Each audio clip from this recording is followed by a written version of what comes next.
Bismillahirrahmanirrahim. Welcome to my YouTube channel Parallel Physics.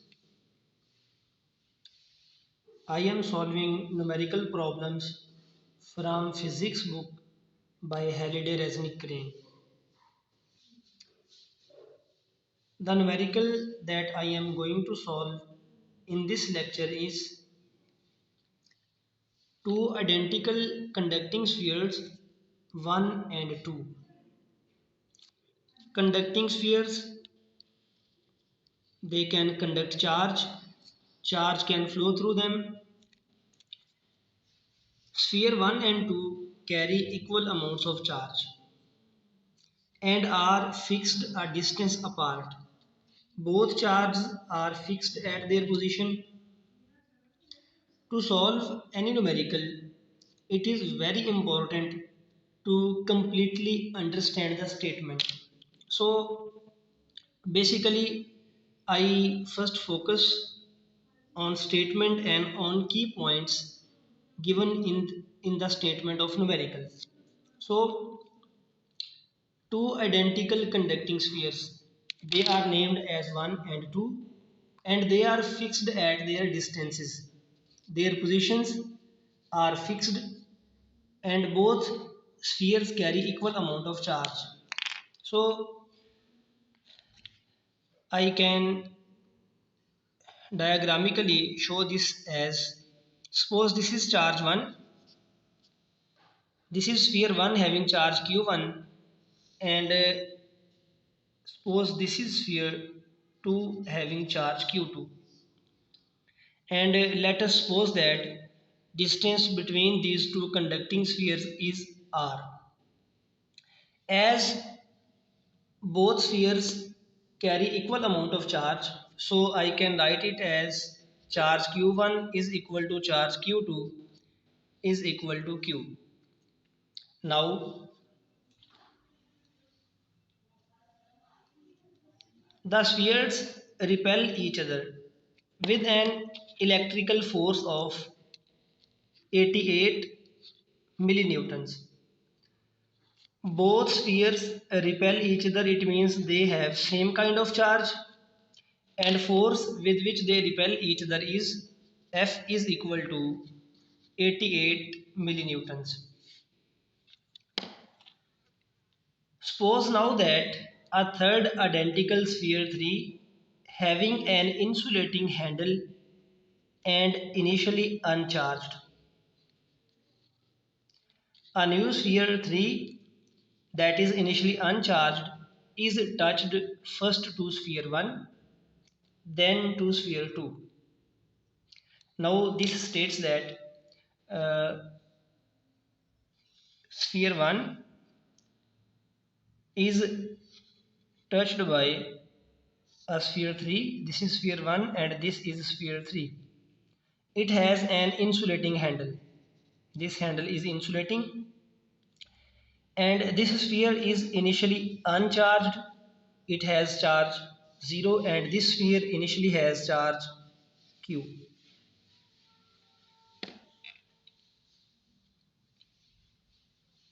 A third identical sphere having an insulating handle and initially uncharged is touched first to sphere 1 then to sphere 2. After touching the sphere 1, after some time, this third sphere is made in contact with sphere 2. Sphere 2 initially has charge q and sphere 3 is touched with this sphere 2. Okay, after touching with sphere 1, sphere 3 is touched with sphere 2. Now find the force between 1 and 2 now. Initially, the force acting between sphere 1 and 2 is 88 newtons, and after touching sphere 1 and 2 with sphere 3, we are asked to calculate the new force that is acting now. So after touching the sphere 3 with sphere 1 and 2, we have to calculate the new force that is acting between sphere 1 and sphere 2. Okay. Now initially it is given that both charges are repelling each other, both exert force on each other. The forces are equal in magnitude but opposite in direction. Okay. As we know that by Coulomb's law, the force between two charges is given as F is equal to K Q1 Q2 over R square. In this case, when on the initial stage when Q3 is not touched with Q1 and Q2, the force between these two spheres is given as 88 millinewtons. So I can write the value of force as 88 millinewtons, that is equal to K. Q1 and Q2 both have same amount of charge and distance between them is R square. So this is one form and I can write it as equation 1. Or I can write it as just in this mathematical form. This is equation 1 and I write here that the value of force is 88 millinewtons. That is 88 into 10 to minus 3 newtons. This is first case. Now we see what happens when sphere 3 is made in contact with sphere 1 and then with sphere 2.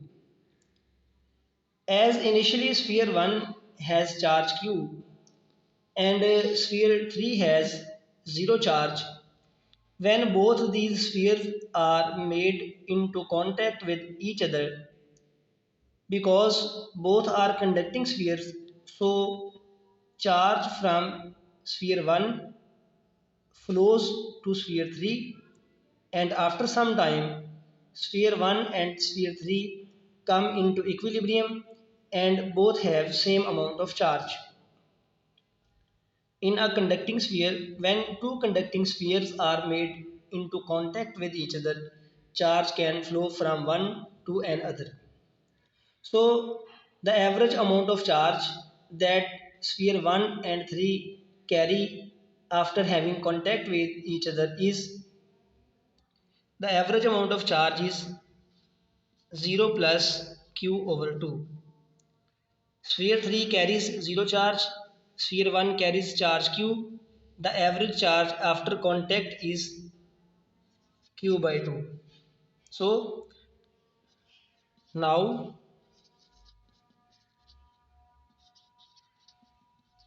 after having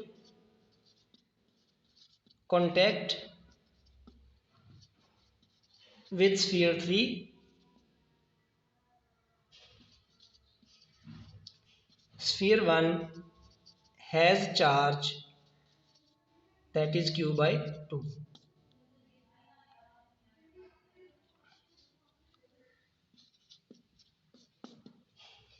And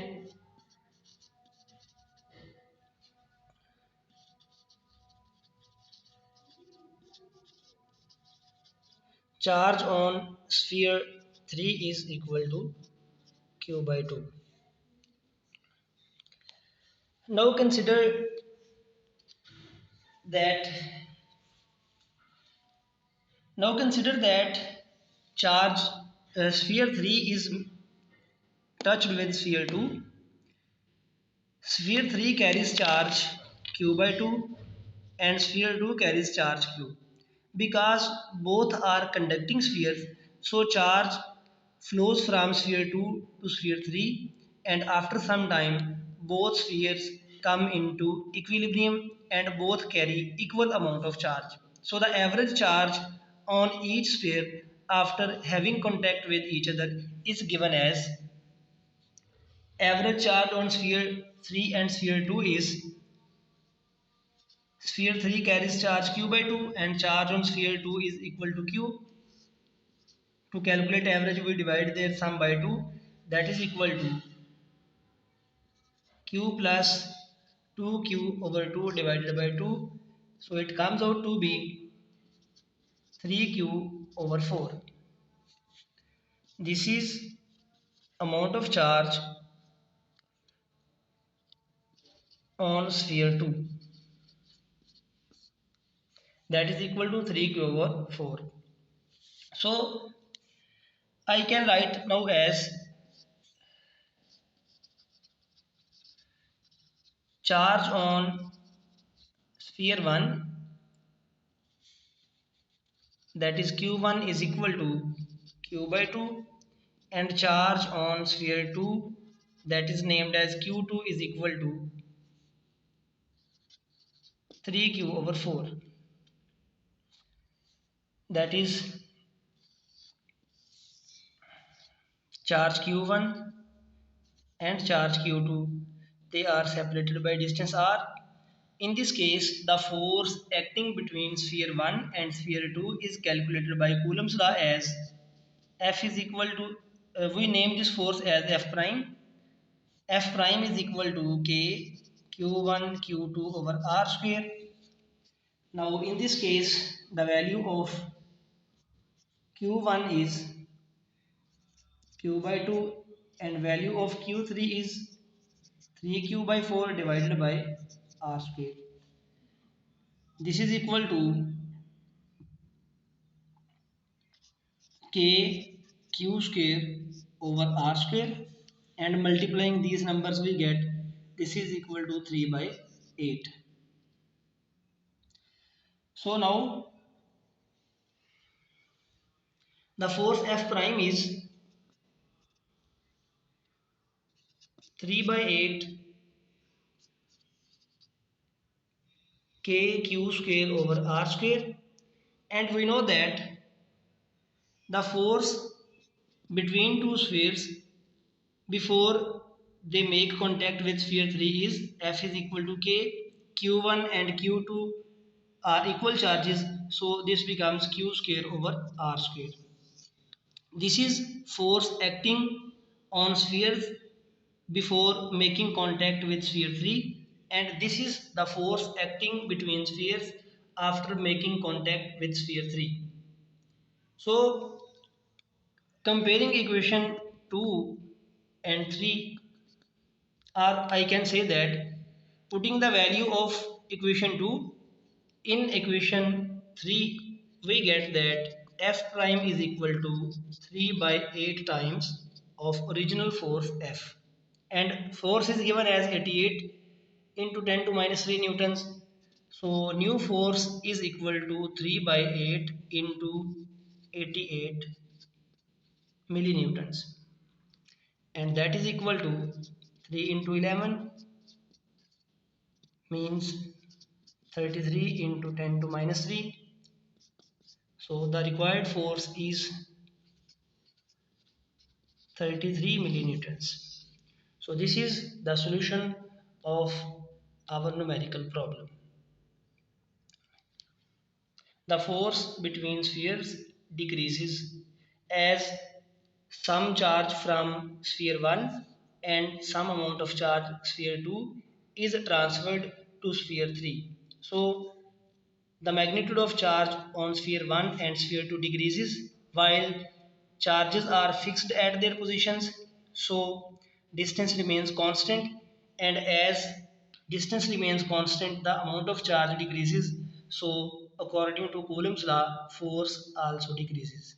So the force after having contact with sphere 3, the force between sphere 1 and 2 is given as 33 millinewtons.